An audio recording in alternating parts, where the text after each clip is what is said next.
Muito boa tarde, Srs. Deputados.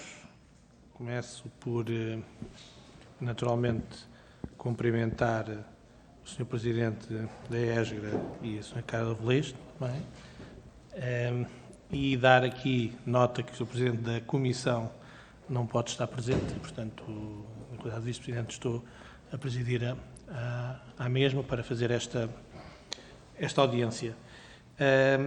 Queria, para tentarmos ser eficientes, dar nota que serão 10 minutos para poder fazer a intervenção inicial, depois haverá uma ronda de intervenções pelos diversos partidos e que demorará 30 minutos e depois novamente 8 minutos para poderem responder. E, portanto, é este a nossa grelha, e para tentarmos cumprir aquilo que é o nosso horário, eu ia desde já, mais uma vez agradecendo a vossa presença, dar a palavra para que durante os 10 minutos possam fazer a apresentação. Muito obrigado.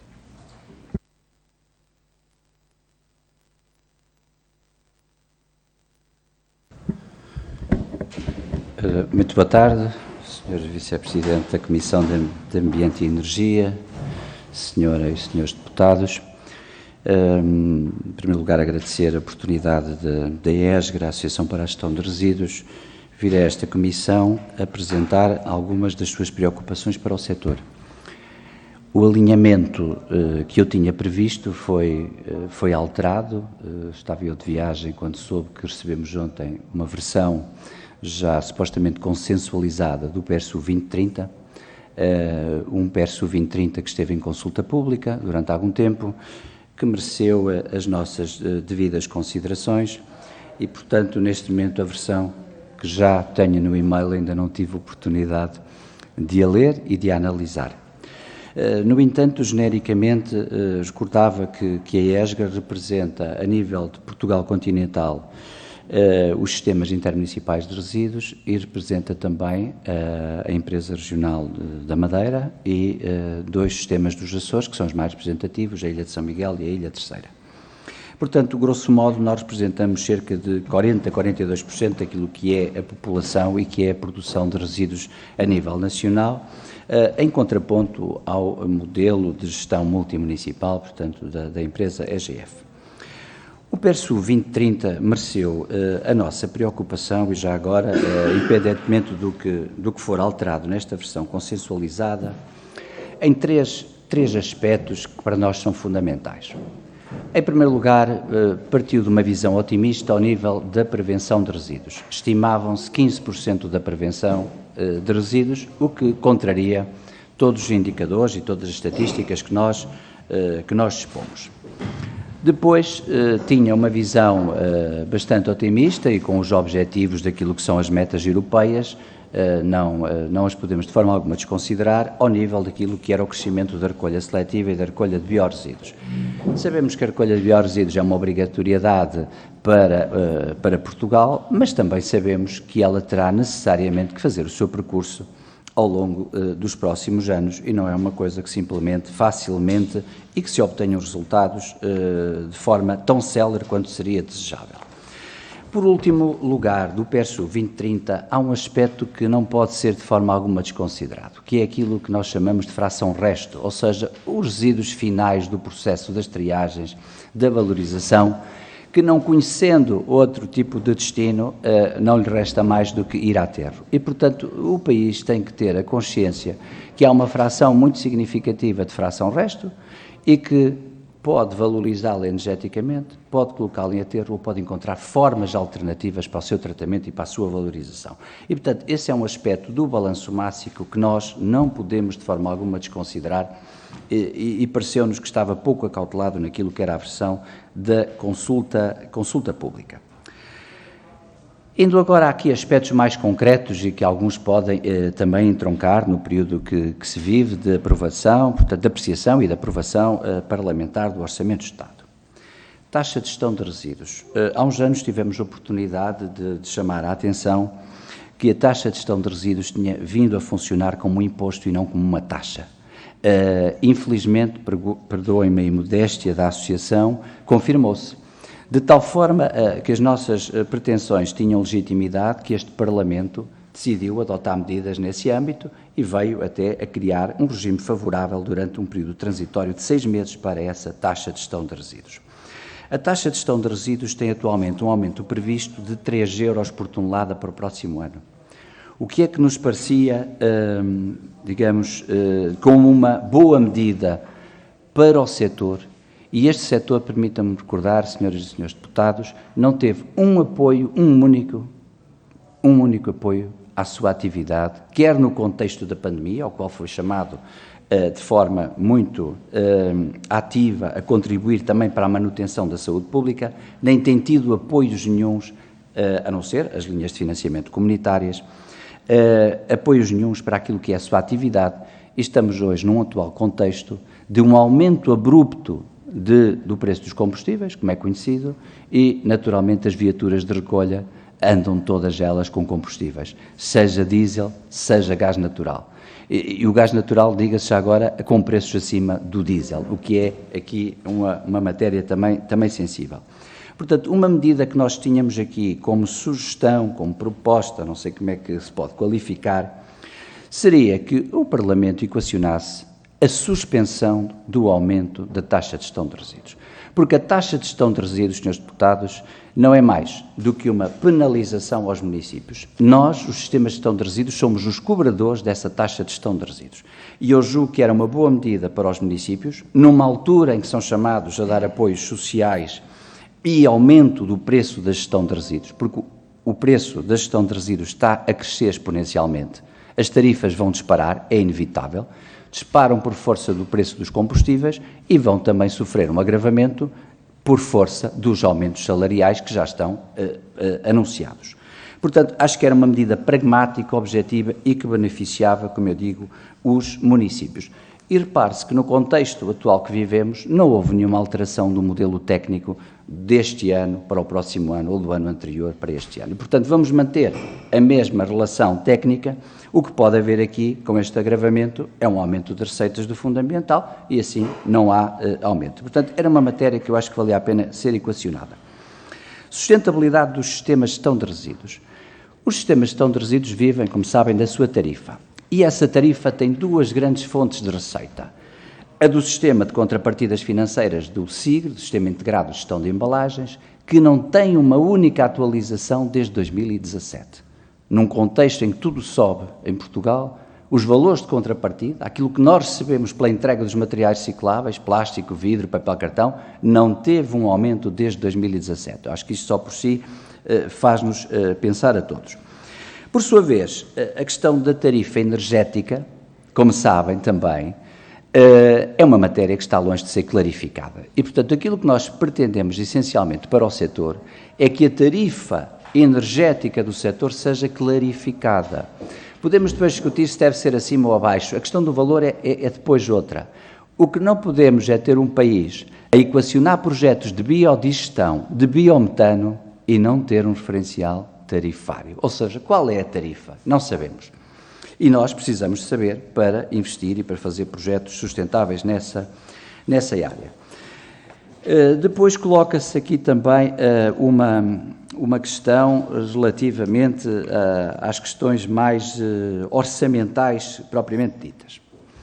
E uma delas, eu vou procurar, enfim, dizer isto de forma simples e clara, que é o seguinte: há gasóleo, digamos, profissional, há diesel comercial, e nós entendemos que se há apoios fiscais para transporte de mercadorias em geral, por que não apoio fiscal para o transporte de resíduos, que também temos uma quantidade de resíduos significativa que é transportada, que também é recolhida, mas isso também é transportada.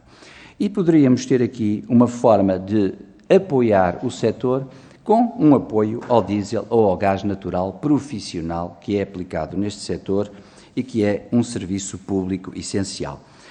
Recordo que tudo aquilo que sejam receitas dos sistemas de gestão de resíduos revertem a favor da tarifa, revertem a favor dos municípios e revertem, em última linha, a favor dos cidadãos. Portanto, nós não somos empresas que visem o lucro, não somos empresas mercantis. Temos de terminar os anos com resultados líquidos positivos, mas não somos empresas comerciais que visem o lucro. E, portanto, esta era uma medida que nos parecia também relevante ser equacionada. Há uma matéria que ficou em aberto desde 2020, com uma lei que teve de autorização legislativa e que depois não teve seguimento, relativamente à contribuição extraordinária para o setor energético, a chamada SES. Houve uma alteração legislativa, que foi, portanto, uma autorização legislativa ao Governo em 2020, portanto, isto depois não teve concretização, mas aquilo que se pretendia, grosso modo, era que o setor dos resíduos, quando produz energia, fosse visto como o aproveitamento de um subproduto e não como produtores de energia propriamente, que nós não somos produtores de energia. Nós produzimos energia, mas não somos produtores, comercializadores, portanto, não é essa a nossa atividade essencial. Outro aspecto central para a política de gestão de resíduos em Portugal, além daquilo que seja fixado no PERSU, que será um plano estratégico e que depois, naturalmente, pode ser objeto de pequenas incidências, pequenas contingências, pequenas alterações, tem a ver com o sistema de gestão de embalagens, o dito SIGRE, que anda, ano após ano, a ser adiada a sua revisão do seu modelo. Era para ser este ano, já não é, já fica para o próximo ano. E, portanto, nós precisamos de saber, quando estamos a investir o país em recolhas seletivas e em centros de triagem, precisamos saber com alguma estabilidade quais vão ser os valores de contrapartida que vamos receber por esses materiais. E também, já agora, quais são as especificações técnicas, porque nós não entregamos plásticos de qualquer forma, não entregamos papel-cartão de qualquer forma, nós temos que cumprir especificações técnicas. Se não as cumprirmos, das duas uma, ou não nos pagam nada ou aplicam-nos uma correção financeira. Portanto, isto não é uma mera entrega de resíduos em bruto, é uma entrega de resíduos recicláveis que tem que cumprir com um conjunto de especificações. E, portanto, é uma matéria que se arrasta já há vários anos e que eu acho que o país devia ter aqui um quadro estável para que, num momento em que se apela a recolhas seletivas, nós soubéssemos também como é que se vai processar ao nível da gestão das embalagens. Para, digamos, ainda tornar este SIGRE mais interessante, mais complexo, importa também estabilizar aquilo que este Parlamento já aprovou, que é o chamado sistema de depósito e reembolso. Ou seja, as máquinas nas quais nos é atribuído um vale de desconto na compra, digamos, portanto, nós pagamos à cabeça e depois é-nos atribuído um vale que na compra seguinte desconta e que não tem a ver com o sistema de incentivo que já vai existindo em alguns projetos piloto que são desenvolvidos com os municípios e com outras entidades. Portanto, temos um SIGRE que tem que ser complementar com o chamado STR. Muitas vezes diz-se que as entidades, nomeadamente os seguros, que somos contra o STR. Nós não somos contra. Aliás, nós não podemos ser contra as leis que o Parlamento aprova. Agora, nós o que pedimos é que sejam dois sistemas complementarizados, ou seja, que se complementem, que não se canibalizem. Porque, sejamos claros, toneladas representam euros e as toneladas que migram de um sistema para o outro vão ter um impacto direto na tarifa dos sistemas de resíduos e terão um impacto direto na tarifa aos municípios e na tarifa ao consumidor ou ao cidadão, como quisermos falar. Portanto, esse é que é o nosso ponto. Nós não somos contra. O que estamos a dizer é que se de um lado saem toneladas, saem euros e isso tem um impacto naquilo que é o serviço público. Porque apesar da implementação do sistema do SDR, o serviço público terá que garantir a recolha de ecopontos em todas as localidades deste país, ainda que muitas vezes não seja sustentável ou economicamente viável, porque aquilo que os cidadãos pedem é que a recolha seletiva chegue a todo o território, mesmo a aldeia mais pequena de Portugal. E, portanto, limito-me a estes pontos, de forma a poder respeitar também o meu tempo. Muito obrigado pela vossa atenção. Muito obrigado. Estava a dar aqui algum tempo, mas de forma a que não comprometêssemos depois a audiência seguinte. Peço desculpa. E então dar a palavra ao Partido Socialista, ao Sr. Deputado Ricardo Pinheiro. Agradeço, Sr. Presidente, e cumprimento também os representantes da ESGRA, o Dr. Paulo Praça. Cumprimento também as senhoras deputadas e deputados aqui presentes nesta, não é a audição, mas neste esclarecimento que a Ésgara aqui nos trouxe. Eu acho que grande parte daquilo que aqui foi dito são questões que podem e devem estar em linha de conta com aquilo que é a visão dos sistemas de recolha de resíduos à escala nacional. Percebo que há aqui uma visão na forma como, e pegando neste último ponto, na forma como tudo o que é, ou o grande trabalho que os municípios fazem, os sistemas de gestão de resíduos em parceria com os municípios, é preciso claramente acautelar a forma como continuamos a alimentar do ponto de vista operacional, mas também do ponto de vista daquilo que é a operação de CAPEX, para que estes sistemas continuem a funcionar. Claramente é preciso fazermos ou repensar a forma como conseguimos garantir que aquilo que é a entrada de embalagens num determinado período do exercício do desenvolvimento económico português, tanto no comércio a retalho ou grossista, depois consegue chegar àquilo que é a recolha final a partir dos municípios. Percebermos que, claramente, ou pelo menos da visão e das preocupações da Ésgara, foi isso que se quis fazer passar, perceber que há aqui um exercício, ou pode entrar num novo modelo, onde estão, nomeadamente, as superfícies do comércio a retalho e que, de facto, pode haver um desvio de receita ou de valor que deve ser entregue aos municípios e, por essa via, continuar a alimentar tudo o que é o investimento necessário nos sistemas de recolha e perceber como é que este modelo que está montado continua a ter uma sustentabilidade do ponto de vista da valorização deste produto inicial, que acaba por ser final em alguns ciclos de vida do produto, e parece-nos que é uma preocupação importante. Tomamos boa nota da forma como as questões ligadas ao gasóleo profissional, e numa altura em que claramente o país é posto à prova em determinadas áreas, mas a forma como alguns destes custos que claramente se fazem repercutir na tarifa final, podem e devem ser objeto de atenção por parte do Estado.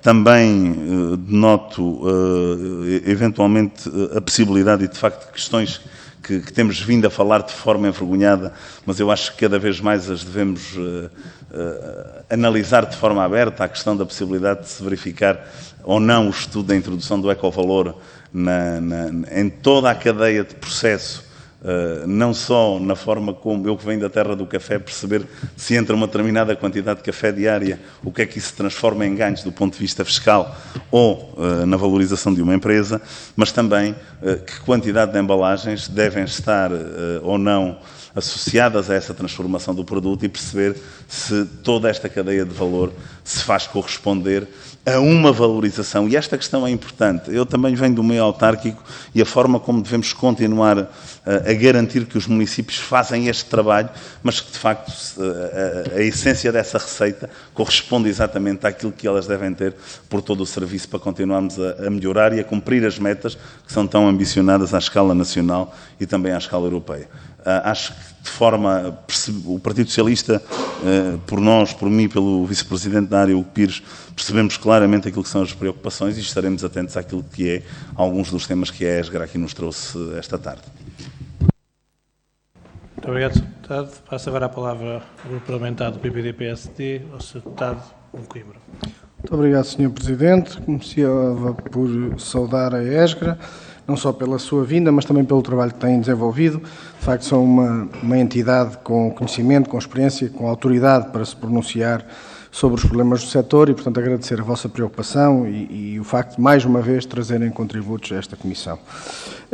Este pedido de audiência e a exposição efetuada vem muito em sintonia com as preocupações que o PSD tem sublinhado também, e é, acima de tudo, um sinal de alerta para o Estado a que chegarmos no setor dos resíduos, e ouvindo aqui o nosso colega Ricardo Pinheiro do Partido Socialista, registamos esta preocupação comum e estamos expectantes para ver realmente este acompanhamento destas preocupações, até porque o Grupo Parlamentar do Partido Social Democrata tem trazido reiteradamente a esta Comissão estas problemáticas. Nós fomos impulsionadores das apreciações parlamentares ao Decreto-de-Lei 92 e ao 102D, que aqui foram mencionados. Fomos autores das principais e da maior parte das alterações ao regime geral de gestão de resíduos. Fomos também nós os requerentes das audiências sobre o fluxo específico dos REs e temos reiteradamente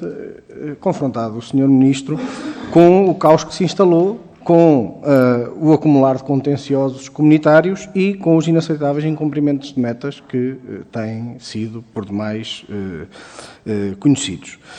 E agora, mesmo neste momento em que ocorre esta audição, nós estamos na discussão do Orçamento de Estado e aquilo que lá está para o setor dos resíduos é nada. É nada, mais uma vez. E nós vamos ver, obviamente, como já vimos no passado recente, o Governo a justificar-se com os orçamentos paralelos, a falar do Fundo Ambiental, do POCUR, ou futuramente do Portugal 2030, mas o que se tem verificado neste concreto, como aqui também foi sublinhado na intervenção inicial dos representantes da ESGRA, é um desprezo em relação ao setor no que diz respeito ao financiamento, porque a verdade é que quer nem no Orçamento de Estado, mas também nem no PRR há qualquer tipo de financiamento. E o problema disto está a montante, está em perceber quais os investimentos estruturais para uma nova geração de políticas de resíduos, olhando para os desafios que estão à porta, como o esgotamento das capacidades dos nossos aterros, ou ainda a implantação de novos fluxos, como, por exemplo, já aqui também foi falado, dos biorresíduos. E as inconsistências estão à vista, não somos só nós que as dizemos. Em março, o Tribunal de Contas concluiu que Portugal falhou em 2020 todas as metas a que se propôs na produção e na gestão de resíduos urbanos de plástico. O mês passado, o reexame da Comissão Europeia apontou que Portugal está muito abaixo da média da União Europeia nos indicadores relativos à economia circular e à gestão de resíduos. Agora, em setembro, agora este mês que passou, a Comissão Europeia veio dar 2 meses a Portugal para adotar legislação sobre plásticos de utilização única e assinar com o Tribunal de Justiça da União Europeia. E no mês passado, Bruxelas também, insatisfeita com as nossas respostas, voltou a dizer-nos para aplicarmos corretamente a Diretiva de Aterros Comunitários e a Diretiva Quadro de Resíduos. E quando olhamos para as respostas, por exemplo, para a estratégia do PERSU 2030, na versão de consulta pública, que é a única que conhecemos, vemos que ela assentava num cenário pouco realista de cumprimento de metas comunitárias, quando nós conhecemos a tendência de crescimento da produção de resíduos desde 2013, a situação de estagnação das metas de reciclagem ou ainda o facto da deposição em aterro ser o destino para cerca de 60% dos resíduos produzidos. E, portanto, pelos vistos, receberam hoje, ao final de 6 meses, finda a consulta pública, a nova versão do PERSU. Nós estamos expectantes em relação a isso e face a este cenário, temos um conjunto de questões para tentar receber da vossa parte alguns contributos. Desde logo, no vosso entendimento e na perspectiva dos sistemas de gestão de resíduos, quais são, de facto, as prioridades para se inverter este estado de emergência e iniciar um novo ciclo de cumprimento efetivo das metas e de melhoria global do desempenho, porque é isso que nos move e é isso que tem que acontecer. Depois, desde logo, há notoriamente um problema de organização institucional, da qual eu saliento a inércia da APA, a inoperância da CAGER e como é que podemos reformar o atual modelo, que sugestões é que tem. Sobre o PERSU, que, como disseram, receberam uma nova versão pós-consulta pública ontem, obviamente não tiveram a oportunidade de a ver, mas se tem alguma percepção que terão sido corrigidos os problemas que vos levaram a vós a proferir que a versão anterior, e passo a citar, estaria condenada à partida.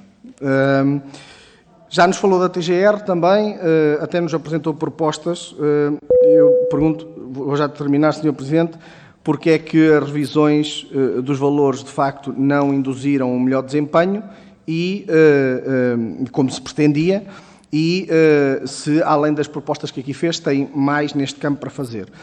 Quanto aos ecovalores, se são do entendimento que deverá haver uma atualização.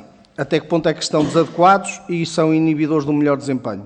Sobre os valores de contrapartida, se consideram necessário proceder à sua regularização, em que termos e o que é que se exige às tutelas do ambiente, da economia e à CAGER neste campo.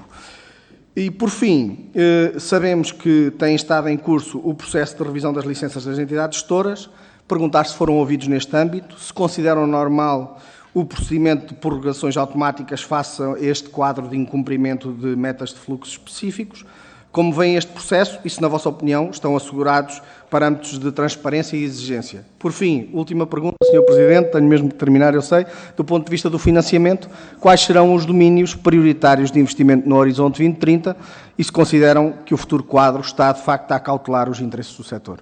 Muito obrigado pelo vosso tempo e pela vossa disponibilidade. Obrigado, Sr. Deputado. Passo agora a palavra ao Grupo Parlamentar do Chega e à Sra. Deputada Rita Matias. Muito obrigada, Sr. Presidente. Começava por cumprimentar e agradecer a presença da ESGRA, agradecer também a clareza da vossa exposição, cumprimentar também os meus colegas e dizer que desde já nos comprometemos a apresentar uma proposta de alteração ao Orçamento de Estado que verse precisamente a preocupação que nos trouxeram relativamente ao gasóleo profissional e ao facto do vosso setor, uma vez mais, ter sido esquecido, como também já aqui foi referido. E por isto mesmo a minha intervenção será muito curta, porque acho que o objetivo aqui é precisamente ouvirmos aquelas que são as vossas dificuldades. No entanto, não poderia deixar de partilhar algumas das matérias sobre as quais o Chega se tem debruçado e pedir um breve comentário, se acharem por bem e pertinente. A primeira questão que vos trazia foi uma notícia que surpreendeu Portugal esta semana, que diz-nos que Portugal vai pagar 8 milhões de euros para tratar de resíduos que vieram de Itália ilegalmente. E, portanto, ainda há a percepção de que há uma máfia por detrás dos resíduos e das lixeiras. Não sei se poderiam nos deixar uma clarificação sobre este ponto. Mas dizer também que nos tem preocupado, tiveram a oportunidade de expor isto, os meus colegas também, que Portugal tem falhado nas metas com que se comprometeu com a Comissão Europeia. Aliás, já fomos admoestados e sabemos que pelo menos 59% dos resíduos municipais são depositados em aterros, sem qualquer tratamento, algo que para nós é absolutamente ilegal. E isto leva-me a uma questão muito concreta. Na vossa opinião, na vossa posição, o que é que tem falhado e o que é que cabe aos decisores políticos e a quem desenha as políticas públicas fazer para que consigamos, de facto, cumprir com estas metas? Isto leva-me também para uma outra questão que o Chega tem acompanhado, aqui no Distrito de Lisboa, o aterro da Azambuja, que não é caso único. Portugal continua a ter uma política de despejo de resíduos sem qualquer tratamento e construindo aterros que acabam por comprometer a saúde pública, como no caso da Azambuja, onde temos furos de água muito próximos, habitações, pessoas que desenvolveram patologias e problemas de saúde, acreditamos nós também, fruto a este aterro e à falta de gestão de resíduos. Não sei se também poderiam comentar e ajudar-nos também a encontrarmos mais soluções para esta população.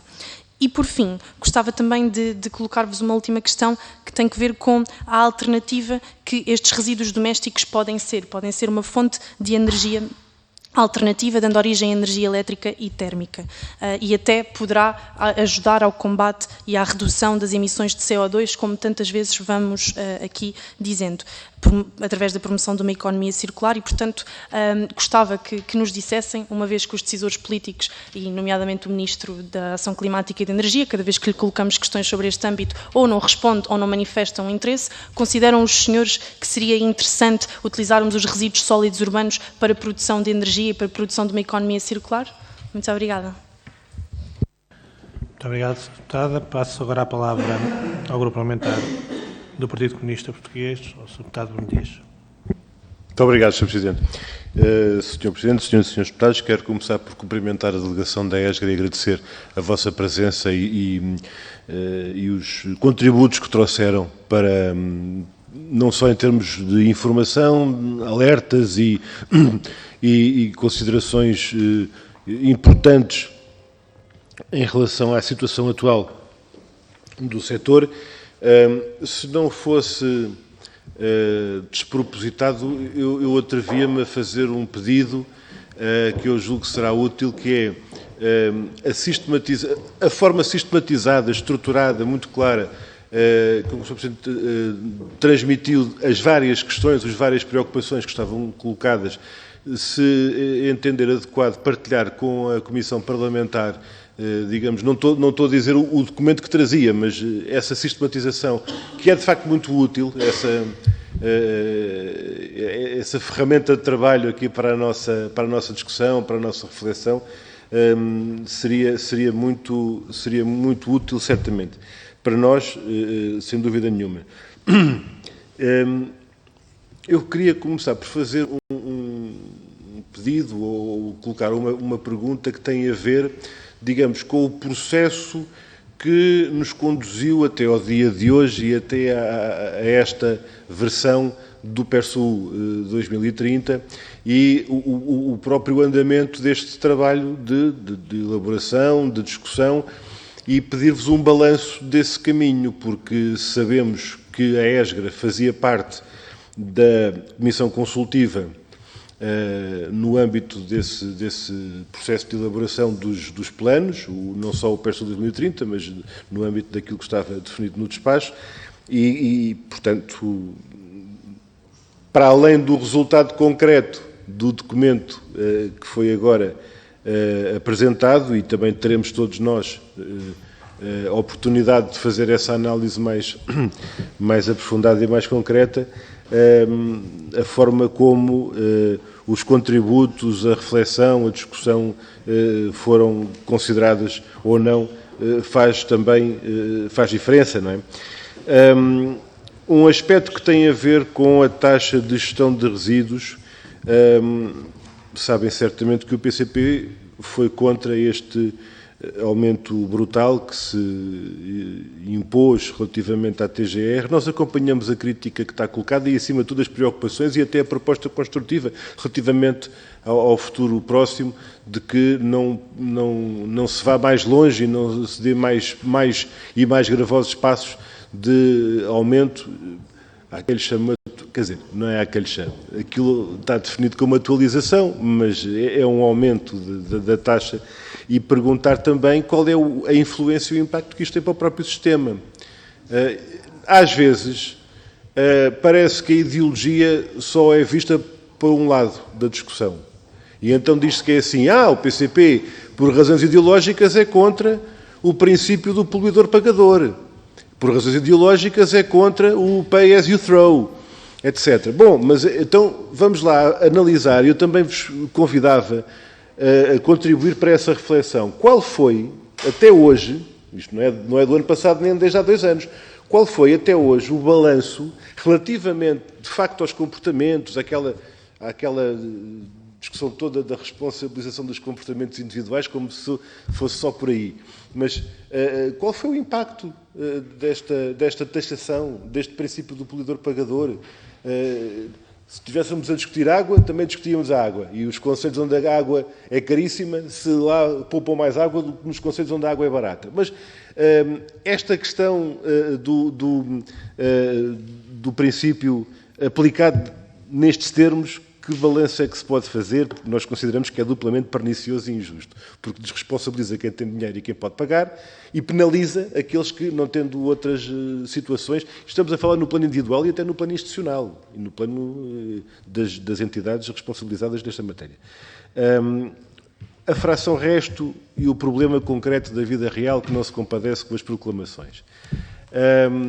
Qual é a evolução que verificam, até face às previsões e alertas que foram colocados nos últimos anos em relação ao que estaria pelo caminho à nossa frente, e que, digamos assim, que investimentos e que política de investimentos é que consideram para as respostas nessa matéria, quer na valorização, quer no aterro, porque a gente não pode fazer com que as coisas desapareçam por artes mágicas, fazendo aqui uma palavra mágica e os resíduos desaparecem. E, portanto, que previsões, que reservas financeiras na programação financeira de investimentos para etapas subsequentes na preparação de novos alvéolos, quando a vida se impõe, não é? Quando a realidade se impõe, para novos alvéolos, quiçá para novos aterros. Qual é o ponto de situação que se coloca nessa matéria? Muito obrigado, Presidente. Termino. Muito obrigado, Sr. Deputado. Não há qualquer problema, dê uma tolerância razoável a todos para o assunto, acho que merece essa tolerância. E agora dar a palavra novamente à Associação de Gestão de Resíduos para, em 8 minutos, poder responder às questões colocadas. Por favor, Sr. Deputado. Faltava esta questão que fazia a diferença também, que é a questão do fundo ambiental, que o fundamental é essencialmente receptor da TGR. Em que medida é que se deve ou não ativar, de facto, uma verba, porque isto também não pode ser por mais... É um saco verde, não é? Antigamente chamava-se saco azul, mas isto, pronto, é um saco verde. Esta questão da mobilização dos recursos e das verbas para investimentos que são necessários, e está demonstrado, e os senhores também vieram comprovar que são necessários. Muito obrigado, Sr. Deputado. Vou então dar a palavra para responder. Muito obrigado.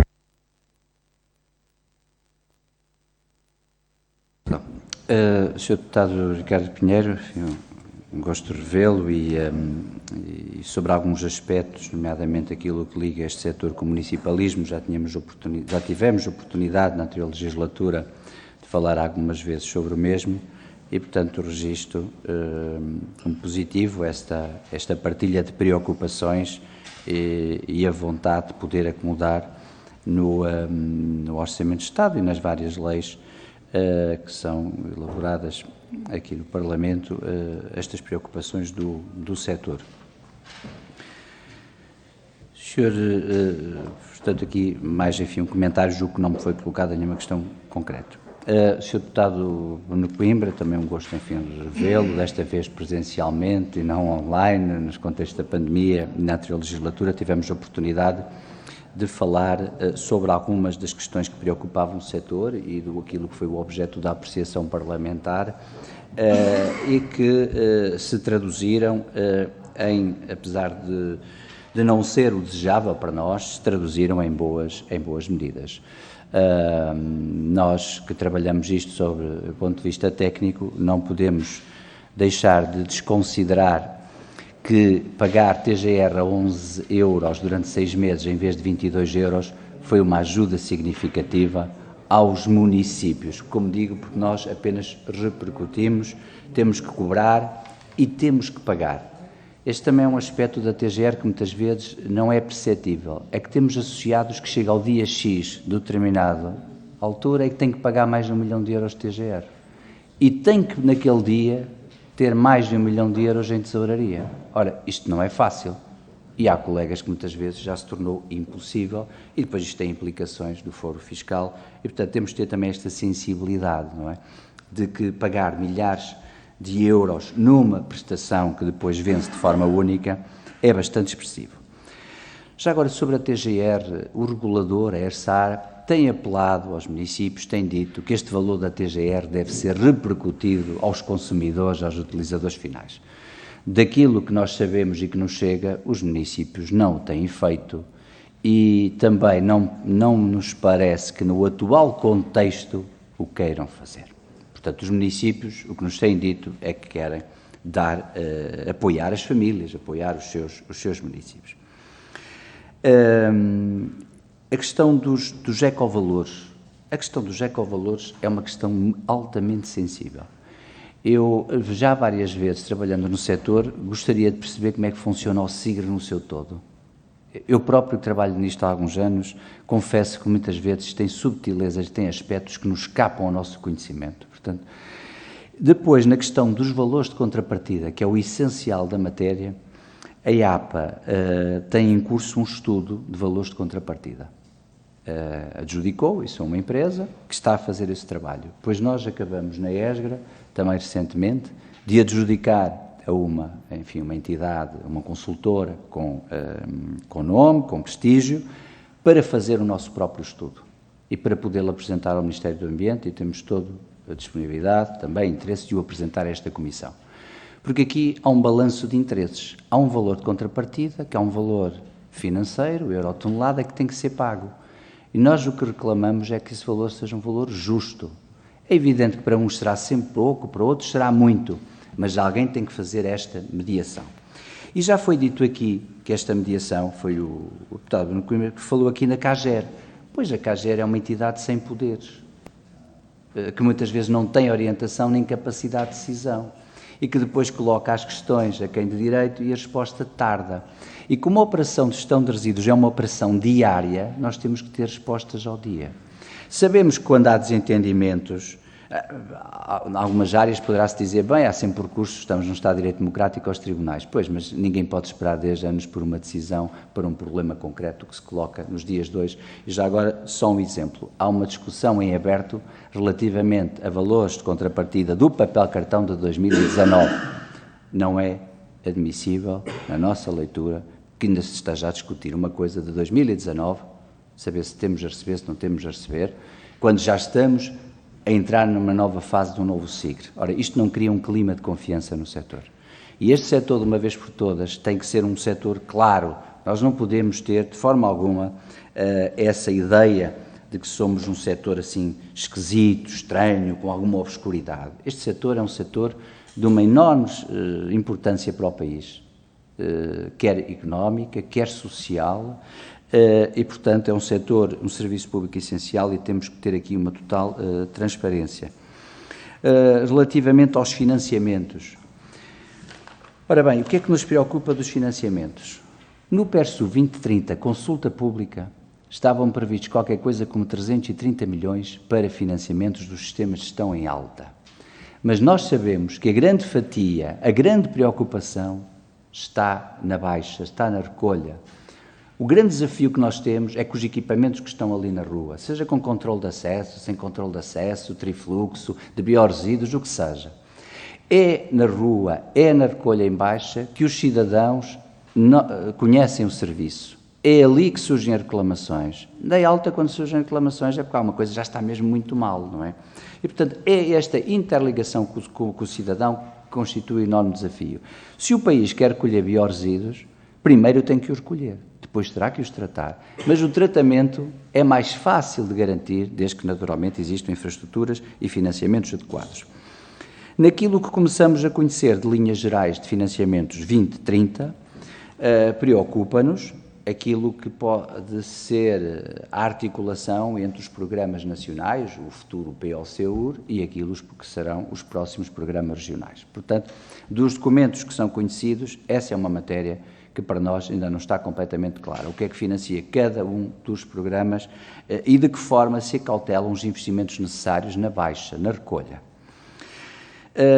Senhora Deputada Rita Matias, registro com satisfação a preocupação com a questão do gasóleo e gás já agora, porque também algumas das viaturas já circulam a gás, portanto que para este setor que tem uma atividade específica e que eu acho que devia ser alvo de uma medida especial.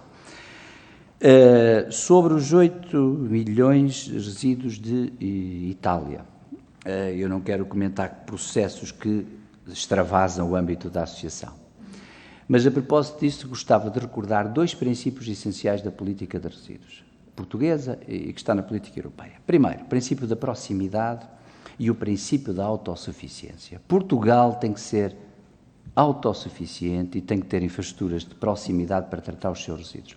Se não corremos o risco de fazer um movimento inverso, de sermos nós a levar aos portos marítimos e exportar a nossa fração resto.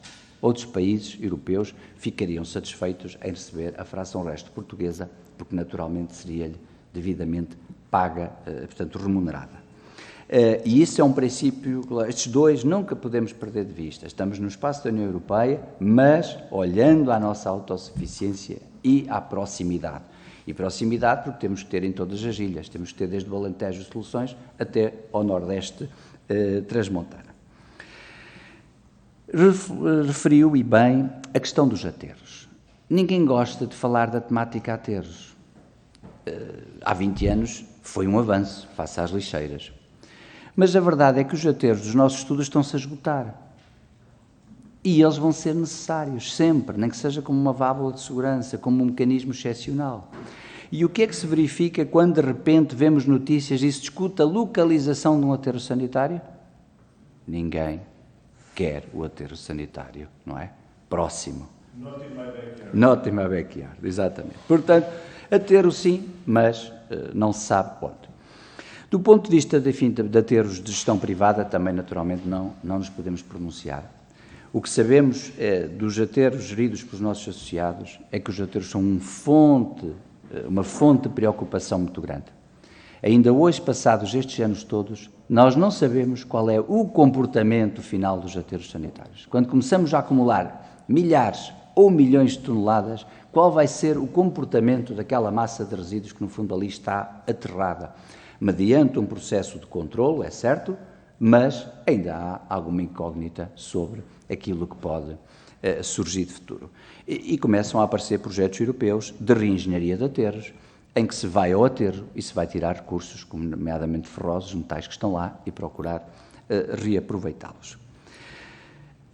Aqui há algumas questões, enfim, que foram, enfim, comentadas e perguntadas para os deputados, portanto a resposta poderá também ser mais ou menos conjunta. A questão da energia. Sejamos claros, a valorização energética ou dita incineração é uma tecnologia perfeitamente conhecida, já não causa surpresas. De vez em quando falam-se de outras tecnologias, tecnologias emergentes, tecnologias inovadoras. Nós não as excluímos, mas nós não somos tecnólogos. Nós queremos investir em soluções que alguém garanta que elas são viáveis, que são robustas. Nós não podemos fazer experimentação, ou podemos, mas em coisas pequeninas, não é? E, portanto, temos que saber o que é que contamos. E depois há um aspecto que nós temos defendido, sem desconsideração com sinergias que possam existir com outras áreas de atividade. Nós temos defendido que a solução para a fração resto, nomeadamente a valorização energética, deve estar dentro do setor e não dependente da indústria, porque a indústria tem as suas próprias lógicas.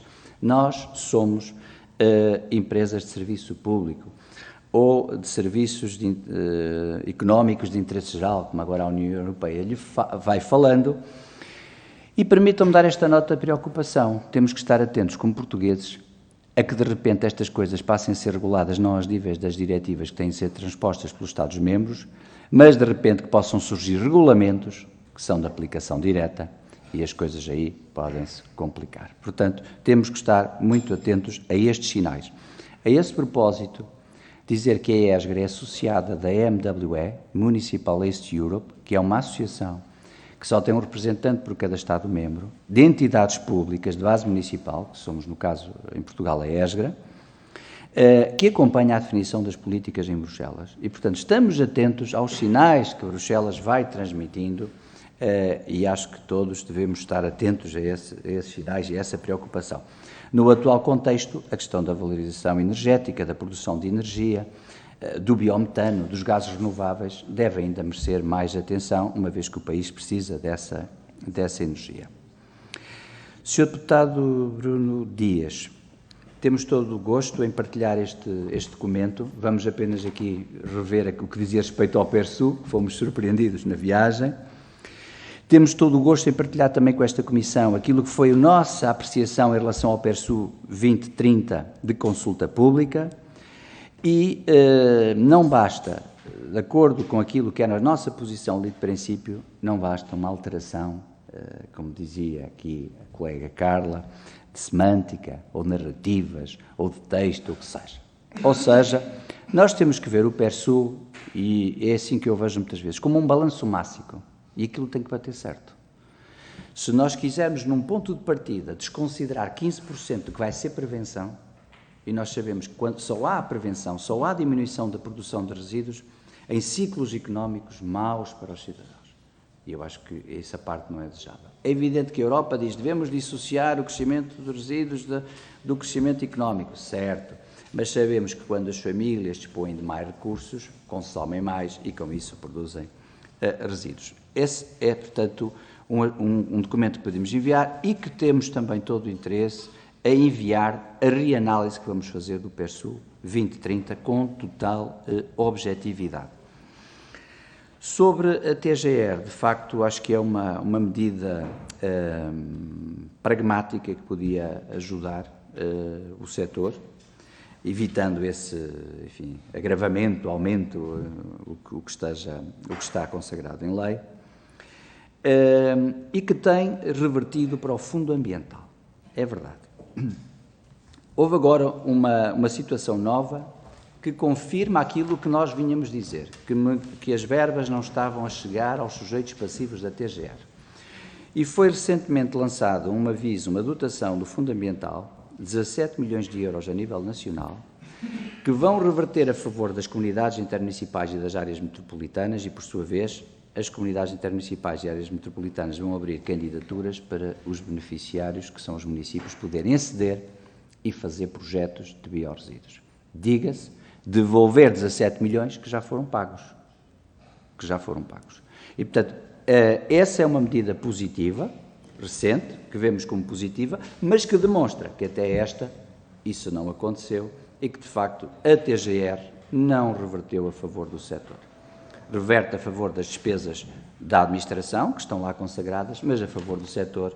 Este é o primeiro aviso que nós reconhecemos, de facto, que vai devolver TGR aos sujeitos passivos, que são os municípios. Uma última nota, e eu peço desculpa, sei que me estou a exceder, fração resto.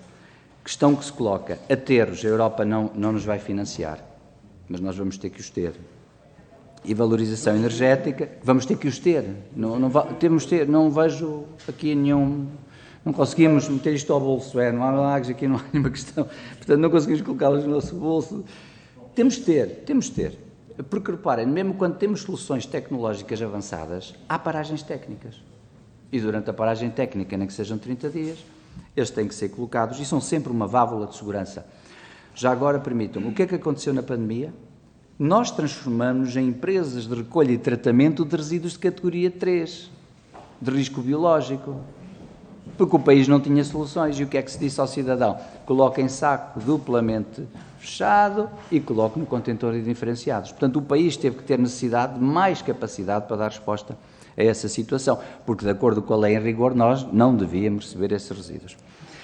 Portanto, a valorização energética, também nos é dito que a Europa parece não ter intenções de financiar. Mas com financiamento ou sem financiamento, nós temos que avaliar as nossas necessidades e temos que programar aquilo que é necessário o país fazer. Muito obrigado. Peço desculpa, não quero de forma alguma cortar a palavra, mas como temos um horário a cumprir com outra entidade, não queria ser incorreto com quem vamos ouvir a seguir. E, naturalmente, em nome da Comissão, agradecer aquilo que nos transmitiu e julgo estar a falar em nome de todos os grupos parlamentares que foi muito proveitosa esta audiência e tivemos a oportunidade será importante para aquilo que é esta discussão do Orçamento de Estado, o contributo que puderam dar aqui. Muito obrigado. Diga. Peço desculpa que esqueci-me só aqui de um... Eu queria deixar aqui um convite, se assim se pode dizer, que nós teríamos todo o interesse e disponibilidade em organizar um programa de atividades, uma visita técnica com esta Comissão, de um dia nos deslocarmos a qualquer um dos nossos associados, onde for mais favorável, onde for mais interessante, e podermos verificar em loco algumas das coisas e das preocupações que estamos aqui a transmitir. Muito obrigado. Muito obrigado, ficará registado o convite e falaremos em tempo. Muito obrigado.